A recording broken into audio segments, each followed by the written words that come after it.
In today's video, I'm going to teach you how to get rid of Copilot on your Windows computer. Whether Copilot keeps popping up when you don't need it, or you just prefer a cleaner, distraction-free desktop, I'll walk you through how to turn it off in a clear and simple way. We'll focus on the built-in options in Windows so you don't have to install anything extra. First, let's talk about where Copilot usually appears.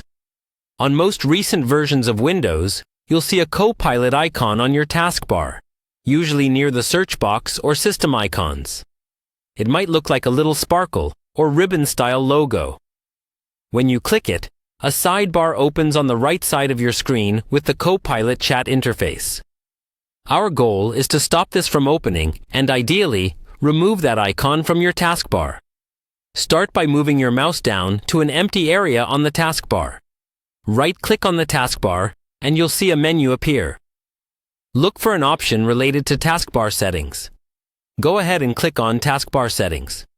This will open the Windows Settings window, directly on the section that controls what appears on your taskbar. In this settings window, scroll until you find the section labeled something like Taskbar Items or System Tray Icons.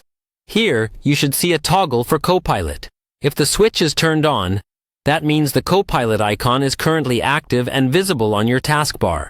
Simply click the toggle to turn it off. As soon as you do that, the Copilot button should disappear from your taskbar, and you won't accidentally open it by clicking.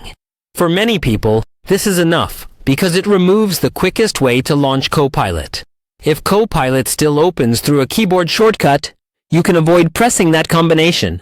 Or, if your version of Windows supports it, you can go into keyboard or shortcut settings and disable the Copilot shortcut there. After you've made these changes, close the settings window and check your taskbar again. You should no longer see the Copilot icon, and clicking around the taskbar won't trigger the Copilot sidebar. If you ever change your mind and want Copilot back, just repeat these steps. Open taskbar settings again, and switch the Copilot toggle back on. And that's all you need to know to get rid of Copilot from your Windows taskbar quickly and safely.